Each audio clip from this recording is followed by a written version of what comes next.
Hi guys, welcome back to the channel. It's breakfast time. I'm in my pajamas. I'm tired. I look rough. My voice is like cracking because I just woke up. Literally, the coffee maker is making me some morning fuel right now because I am so tired. But we're gonna make buttermilk pancakes. That's literally it. I don't know what else to say. But so quick little tip, you want every ingredient to be room temperature. Your wet ingredients. So like oh my God, my brain in the morning. I'll let you guys know. Okay, let's make it. Starting off with the dry mix, I'm gonna do 2 cups of flour, 2 teaspoons of baking powder, half a teaspoon of baking soda, then 4 tablespoons of some white sugar. If you want more like a caramelly kind of flavor, then you could always use brown sugar. I think that would be so good in this. There we go. Now we can give this a good mix because of the leavening.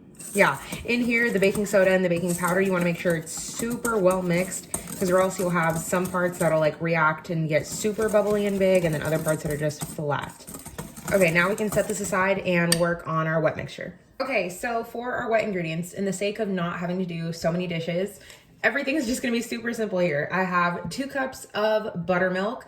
Remember, in the intro, I said you want everything to be room temperature. The first time I tried this recipe, I completely messed it up because I used everything like cold straight out of the refrigerator because I didn't think it made a difference.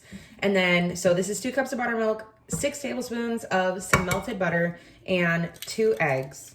I always say to crack them in another bowl, but why do I want more dishes right now? Okay, crack both of those. Then easiest way to scramble an egg, break the yolks, and just kind of mix it in here. Obviously you wanna make sure if you're gonna do the same thing I am to not make more dishes, just make sure your butter is not like scorching hot because then you'll have scrambled eggs and trust me, you do not want that. Okay, so now we're just gonna combine all of this in here. So now we can move this over, bring our dry mix, and you can give this kind of like a little whisk. It's kind of hard because it's super full. And then we're just gonna pour all of this in. Yep, we're just gonna go for the whole thing. Usually I would say do half, not today. Then just give it a mix.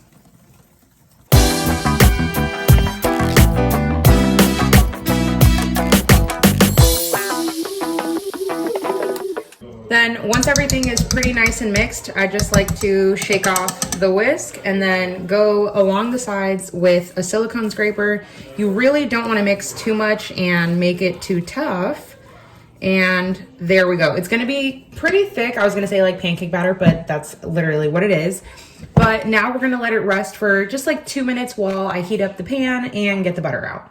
Okay, so I know this isn't part of the recipe, but I'm gonna have it with bacon, so I figured why not show you guys how I make my bacon, because I don't think I've shown you guys.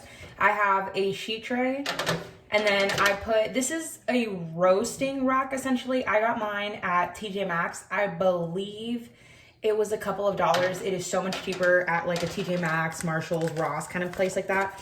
I just have some regular bacon. Ugh. Okay, package is really hard. I'm gonna lay it all down and then I'm gonna sprinkle it with black pepper.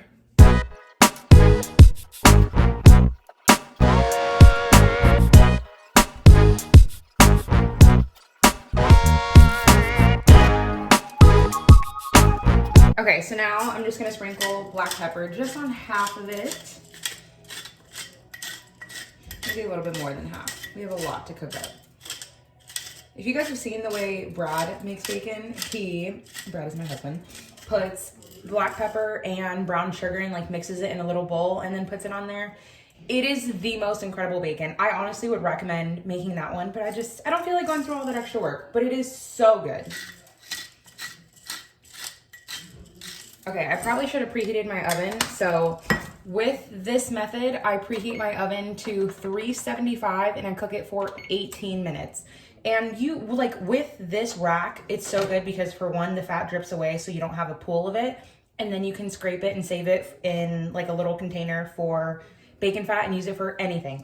But this way you don't have to flip because the air is coming from underneath and on the top. So literally cook it, and it's done. Okay, so I have a nonstick pan. Nonstick pans are essential for literally like anything breakfast. And I just put down some butter. I'm gonna grab a ladle full of the pancake mix and just drop it down. You wanna work over like a medium low, not too high, because they are super thick and fluffy. So you wanna make sure they get cooked obviously in the inside. Try not to let them touch. Then another part that I feel is essential in pancake making is putting on a lid, especially since the batter is like really thick. You want to make sure that you trap in that steam to let it cook. So we're gonna let it cook about 2 to 3 minutes on this side, and then we can flip. I flip the pancakes and you have like a nice little crunchy, crispy little top. But very important when you flip, do not press down. Same thing for burger patties. It makes them dry and terrible, and you worked up all of the time to make them nice and fluffy, and you don't want to press them down. You know what, why don't I show you guys what I put on top of the pancakes. So this is I ripped the packaging, but the Lewis Road Creamery, like grass-fed, super yellow butter. I mix it with some maple syrup, and I throw it in the microwave. This is just maple syrup I'm using to heat it up, because this has to go in the fridge, and who wants cold maple syrup on hot pancakes? For like 10 seconds, and then we'll pour it on top. So I just mix it around, and then just pour it on top.